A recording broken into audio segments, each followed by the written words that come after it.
your #1 news team covering the North. The Bahamas Tonight, Northern Edition.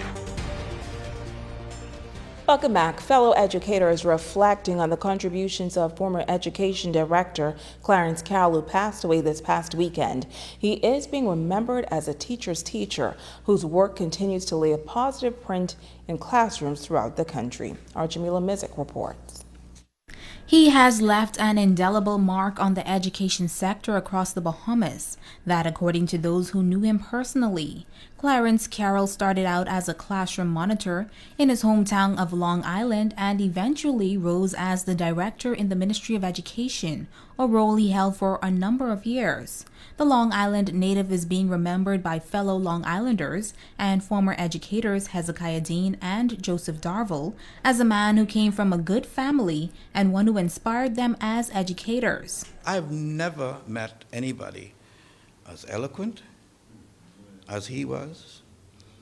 I have always envied and wondered why I couldn't be quite as smart as he was, coming from the same island. He was that good.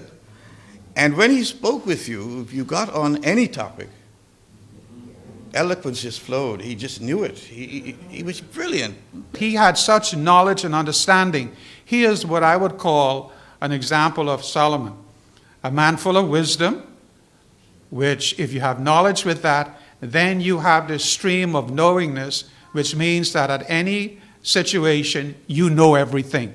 And that's the way I saw Clarence Carroll from a very early age. And all of us who went into education, of course, had him as an example. Former educators Damaris Thompson, Neville Brennan, and Principal Rodney Bethel say Clarence Carroll was a trailblazer in the modernization of education in the Bahamas. He really had a vision for this district.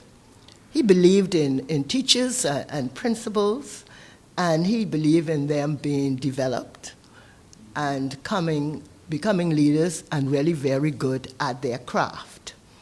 He also gave me many opportunities to show my creativity. He believed that education was the key to national development. Consummate professional, extraordinary educator, and a person with regards to education we should all emulate.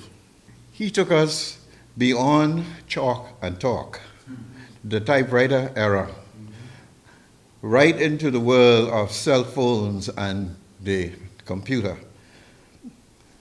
As DO, superintendent, he took us into leadership conferences island-wide. In all of the school's public endeavors, he invited the private schools into our midst and shared with them everything except supplies, which we never had enough of. Former educator Cecil Thompson says Carroll impacted many lives and that his legacy will live on. He was a visionary. I wonder if the vice president of the College of the UB, I wonder if lecturers at UB, I wonder if the students at UB know who started it. The fellow from Long Island, Clarence Carroll. It is passing the Commonwealth of the Bahamas would have lost one of the icons of education, one of the giants of education, one of the visionaries of education, one of the pace setters of education. Now, Clarence Carroll passed away in Grants, Bahama on Sunday, April 25th at the age of 80. Jamila Mizik, ZNS Network News. Well, instructors at Ruthnell Technical Institute in Hawksville say they are totally committed to exposing students to the best technical and general education experience possible. They are now adding new short-term programs to its array of technical career courses. Ramiko Knowles reports. The Ruthnell Technical Institute, led by President Fred Delancey, is currently registered with the National Accreditation Equivalency Council of the Bahamas, NACOB, to provide students with 10 technical career certificate courses through which those who take part can gain valuable knowledge and skill to become more marketable when searching for a job or starting a business. These technical courses that we run here at RTI, these include welding, carpentry, electrical, electronics, air conditioning, refrigeration, auto service technology, modern diesel technology, cosmetology, and heavy equipment operation. The Institute is now offering specialized professional short-term courses. In 3 or 6 months, depending on which program you select, residents can receive certificates in areas such as, this is the short course program, in areas such as small engine repair, maritime navigation and safety, drywall installation and finishing, automobile service, furniture making, hospitality, and we also want to introduce Creole, Spanish, and French. Instructor of the newly added maritime course, Hansel Pearson, says this course will teach the rules of the road, safety, and navigation, adding that those who participate will gain all the relevant information for the A and B license. If you can obtain passable grades, especially in the rules of the road and the navigation, then I'm confident that the A and the B license will be a breeze. I also want to emphasize meteorology in that being because a lot of times in this region we are faced with adverse weather. And so the course will entail an overview of the local weather. I had the experience of being a pilot for many years, and so I want to pass that on through the university. Clarence Cash will conduct the course specializing in rock sheet and finish. He explains what students will be able to accomplish once they've successfully completed his course. Definitely would be able to go on a construction site or a private business, or even if it's their private business, able to have the knowledge and the foresight on knowing, okay, this is the foundation on starting. And having that knowledge of starting, then it becomes the most easiest thing in the world to do. But having to now have a talent and something that they can provide for their family with long term. Delancey believes that the Ruthnell Technical Institute should be recognized nationally for its program, and the school is making steps in that direction. Then RTI, basically, is in the process of establishing training programs in North and Central Abaco, and also in New Providence and Mangrove Key and Russ. Therefore, all residents who are interested, especially in Abaco and Nassau, all residents who are interested in securing an exciting, challenging, and financially rewarding career, job in the technical workforce, they ask to contact, in Abaco, you can contact Esther Cornish at 814-6130, or myself here in Grand Bahama at 727-1274, or Joe and Nelda Fox in Nassau, 807-6533. For Miko Knowles, ZNS Network News. Finally, in news this evening, the U.S. Embassy offering a $10,000 grant competition for environmental science education in celebration of Earth Day held on Thursday, April 22nd. The U.S. Charge d'Affaires Affairs, Usha Pitts, has announced a grant competition for local organizations seeking proposals that will promote science, technology, engineering, art, and math, and environmental education for Bahamian youth. The competition is also open to all Bahamian civil society and not-for-profit organizations.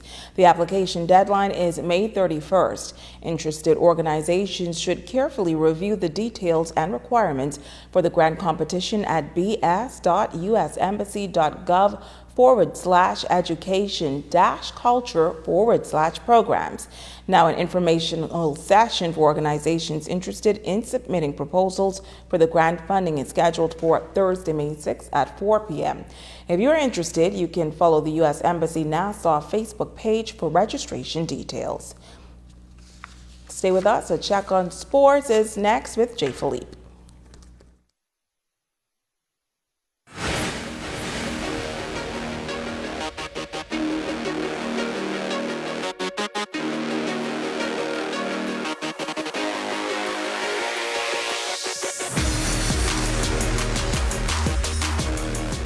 evening, I'm Jay Philippe and welcome to ZNS Total Sports right here in the North. Jonquel Jones and her team claimed the title as EuroLeague champions. Jones played a pivotal role in that championship series that turned out to be a huge difference maker. Bahamian professional basketball player Jonquel Jones recently won her first EuroLeague title. The 6'6" center says it's a good feeling to be back on top once again.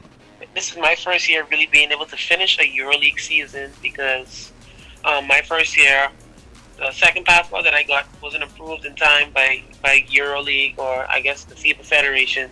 I wasn't able to play EuroLeague that year. The second year we got cut short because of COVID, which was last year. So finally, my third year, I was able to complete a EuroLeague season with the team.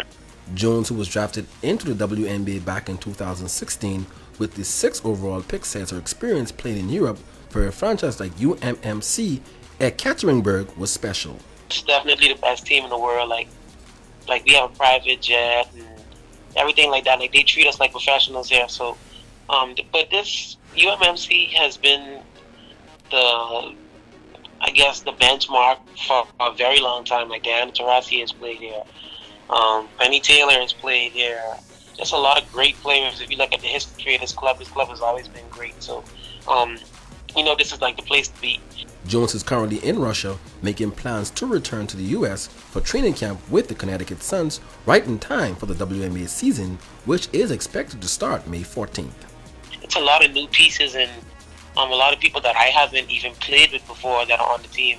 So I'm just interested to get back in there, see how we gel, and just really see how things go. But I expect us to be a playoff caliber team and a team that can make a run in the playoffs. But it's still very new. But as far as preparations go, I feel great. I'm in shape. I'll probably only have like 5 days off, and then I go into WNBA training camp and all of that. So I'm good.